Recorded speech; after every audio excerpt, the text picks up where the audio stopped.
Hello, and this is Kuro, and I'm back for yet another Junji Ito Anime Collection review.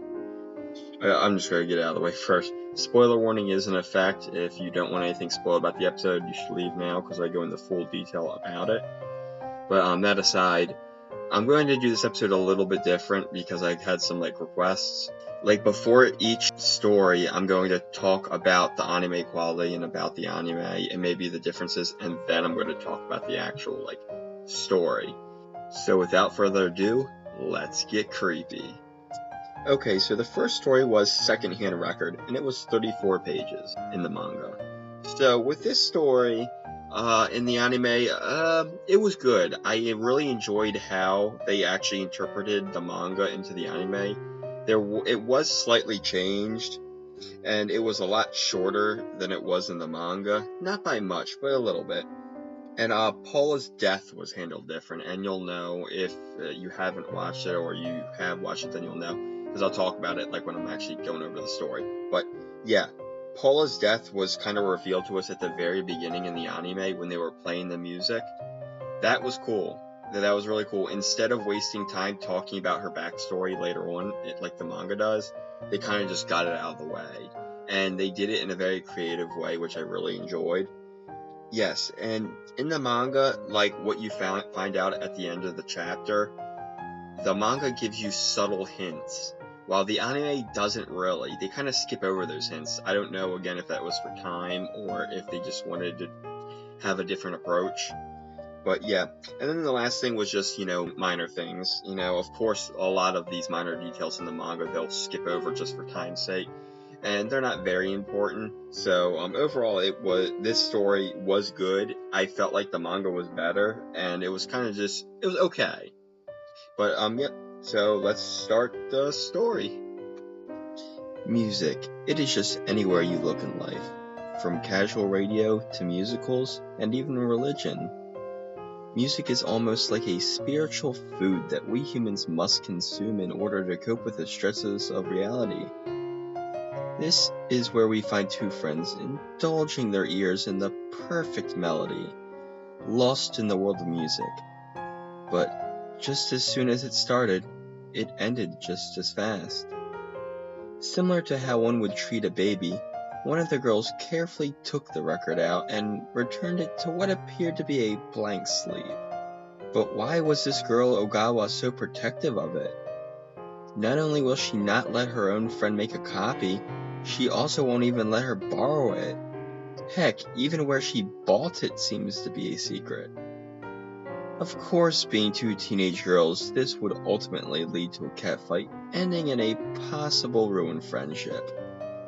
That's when Ogawa notices it. Her record is gone. That snake in the grass must have taken it. Of course, Ogawa is not going to stand by as her prized possession is stolen from her. The poor girl would not make it far before a medium-sized stone would dig itself into her back as it would send her to the ground. She had been stopped dead in her tracks. But still, weren't they friends? Throwing a rock was going a little overboard over a simple record, don't you think? Was it really that amazing?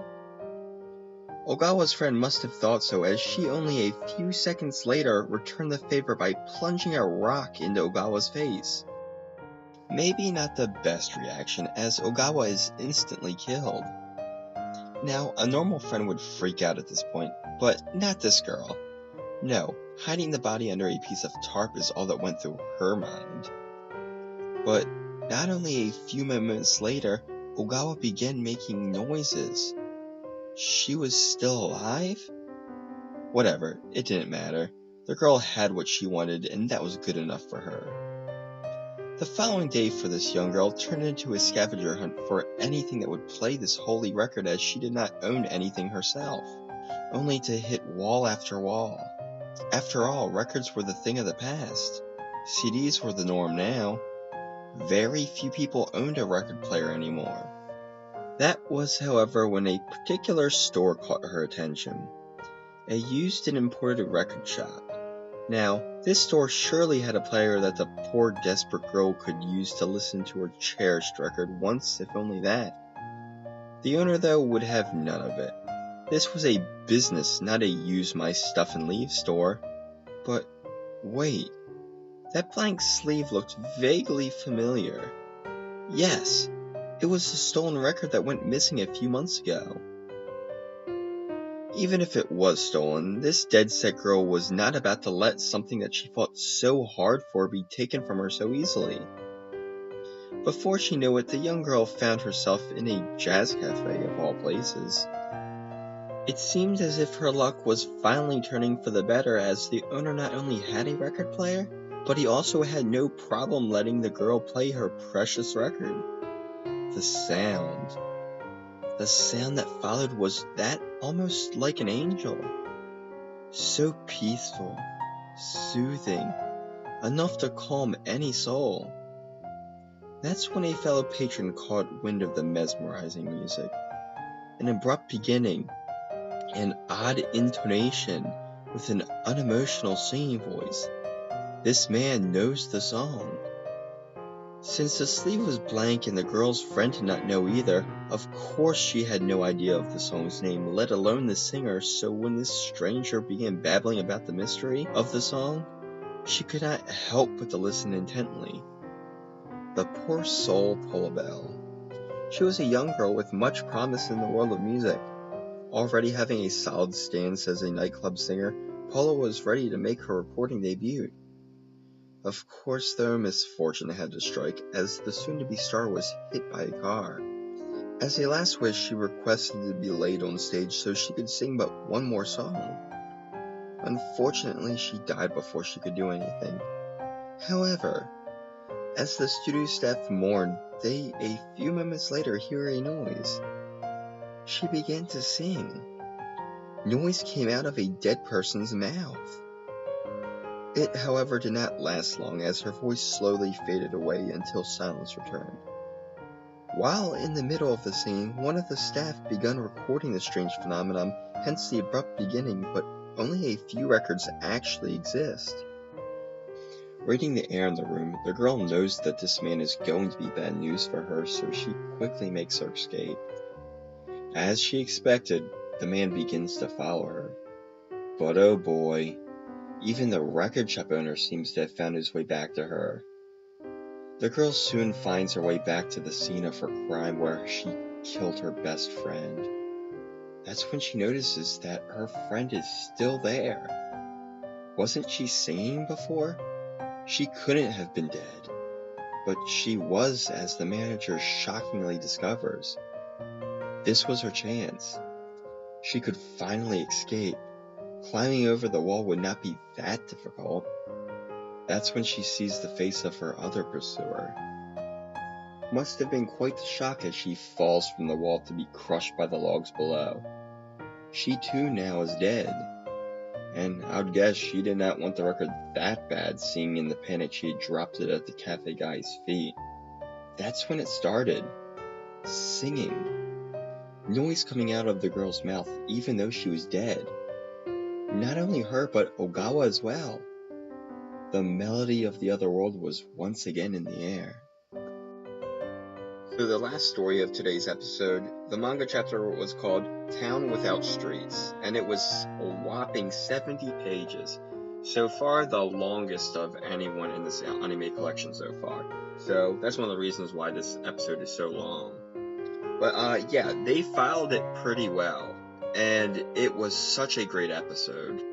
I mean, this story, I loved it. It was well thought out. I liked how the world was. Like, it was just like a giant house over top of a bunch of other smaller houses. And just the way it was, I feel like he could actually do a whole short story series on this one chapter, like 4 chapters or such. That'd be really cool. But anyway, yes. So, the beginning, it talks about the Aristotle effect. And in the manga, they go into a lot more detail. In the anime, they kind of just say it and move on. And the other big thing was her aunt. In the anime, she's wearing nothing but, like a bra and underwear. In the manga, she's only wearing underwear. So you literally see everything. So I had to be very careful with choosing the panels to put in here. because I couldn't obviously put anything with you know, boobs, you know, because I don't want to get in trouble or anything. But yeah, so those are really the only two things, and then again, just minor details, which don't matter, but because they spent so much time on this chapter in the episode, they were able to cover it more truthfully. Yeah, but yeah, it was very good. One of my favorites. You know, not beating last week's, but this episode was very good. Okay, let's start the story. It was just last summer. What is called the Aristotle incident found young Cycle, an average girl in an average town. However, she began having a strange experience. In the consistent future, this girl could not help but to dream about Kishimoto, a fellow classmate, someone she barely even knew. Shy and just kind of there, Cycle could simply not understand why he bombarded her dreams. But as time went on, Cycle began to suddenly grow feelings for the boy. Why was this happening? This is where Kumi, Cycle's best friend, someone who always has her back, comes into the picture. After explaining herself to Kumi, she found an answer that was quite far-fetched but may actually explain what is going on. The Aristotle way, in which upon speaking to someone while they are sleeping, one is able to invade their dreams and get into the person's mind as a result. This was precisely what may have been going on. If what Kumi is saying is true, then Kishimoto has been sneaking into Cycle's room every night to invade her dreams. This had to be bogus, right? Someone such as Kishimoto would never have the guts. It did not help that night, both of Cycle's brothers tell her at dinner that they have been hearing boys' voices coming from her room every night. Of course they were lying, weren't they? After pondering the facts, however, maybe it was true. It would explain the window always being open in the morning. That night, Cycle had an awful dream. Just as always, Kishimoto appeared in her dreams, but this time, he brought a ring that he spent his whole savings on for her. This time, though, Cycle was self-aware. That's when all of the suspicions came to be true. Kishimoto has been doing this whole Aristotle thing the whole time in order to get his love to fall for him. If he was serious about his love, then he would confess in the real world. That's where the man that called himself Jack the Ripper showed his face. After jumping in to protect Cycle, Kishimoto is killed in cold blood, slashed across the stomach, blood and guts oozing out. Finally, poor Cycle awakes from her nightmare, but something is strange. The empty ring box lay next to her. It was in the dream, but where is the ring? Later that day, they found Kishimoto's gutted body in the street. The possible serial killer never was caught. All poor Cycle could do was sit in her room and stare at the ring box and wonder. Unfortunately for this poor soul, the Aristotle affair was only the beginning of her troubles. Later that year, Cycle found herself staying at multiple friends' houses for extended periods of time. Cycle was avoiding her family. Why, you might ask? Well, after the whole Aristotle affair, her family had become seriously strange. One, though, can only couch surf for so long, as Cycle soon found out. Out of friends who were willing to take her in, she was forced to return home to a family that scared the girl so bad that she chose to run away of all things. Upon opening the front door, Cycle is hit with the wave of screaming and yelling. How their misbehaved daughter could do such a heartless thing, worrying her parents sick. Apparently her family were now blind as bats, as they had not the faintest clue why their beloved daughter would ever feel the need to run away. Yes, for the past months, Cycle's family had been spying on her to the point of borderlining stalker behavior. They were convinced Cycle was seeing boys in her room and were determined to catch her in the act. A wall littered with holes and tape. This is what Cycle had been living with. Consistent peepholes that never seemed to end. Even though Cycle had been trying her utmost best to keep her privacy and state of mind, her family was not going to give up that easily. After hearing a strange noise, Cycle looks over to see a pencil popping through one of the old holes. followed by a finger trying to make a clear opening. That's when an angry fist cracks the lone finger. Not but a few seconds later does she hear her older brother's cries on the other side of the wall. If that wasn't enough, meeting the blank stares of her parents through the crack in the door and finding her little brother hiding in her wardrobe pushed poor Psycho to her limits. A last-ditch effort. Creating a small barrier around her bed was the last possible thing Psycho could do to keep her privacy. Not even this could stop her family, as if the walls would not work, then how about the ceiling? That was the last straw. Psycho was not having it. The second the hole was drilled, a screwdriver followed through. Screams echoed above. Did the screwdriver hit their eye? When morning finally rolled around, the kitchen table was quite silent. A brother with a crushed finger and a father with a patched eye. It doesn't take a genius to put two and two together. After hearing the ridiculous lies to cover up their consistent peeping, Psycho knew she could not stay. That's when she remembered her Aunt Tamie. Yeah, she lived pretty far away, but it would be worth it to get away from her crazy family. After her long journey, Psycho finally makes it to her aunt's town. How is she doing? How has she been? It's been such a long time, so it's going to be quite the shock to see Psycho's face. Quite strange, however, as no buses or even taxis go anywhere near Psycho's aunt's house. It doesn't matter though. The walk won't be that bad. Not too far into her journey, Psycho is faced with a literal wall. A wall of wooden houses blocking the main road. Even after several detours, Psycho still can't find an open road. This is just too strange. On top of it, every passerby Psycho meets are now wearing masks. People looked fine at the station, so why is it so different here? Help seems not to be of any use as well. The house you're looking for is in there somewhere, are the type of replies Psycho received when she did reach out. Just when all hope seems to be lost, a tall man not surprisingly wearing a mask as well offers a helping hand. For some reason though, instead of using a main gate or something like that, they enter the fortress through someone else's private house. It was almost like Psycho had just entered into the world of fiction, and just like a fictional world, the inside of this wood shack structure was something completely alien to this young girl. It's almost like a giant house with a bunch of smaller houses inside. The masked figure explains how this mysterious wonderland simply appeared, and with every new morning, more construction was completed. No matter how the residents tried to resist, destroying just couldn't stop the construction. Like a parasite, it slowly consumed the town to the point fighting became futile. The citizens either left or accepted their new life. A town without streets or proper paths, new passageways were forced to be created. This is where privacy literally went out the window as people's houses became public property. It was necessary to navigate through a maze, so entering others' houses to get where you needed to go became the norm. But of course there are resistors, and in these cases a quick lesson would sure to set them straight. If someone needed to pass through your house, then who were you to stop them? Too much for Psycho, she runs off, separating herself from her so helpful tour guide. Despite her position, Psycho is still human, and even though she does not quite understand this world, she cannot just sit by and watch as innocent people suffer.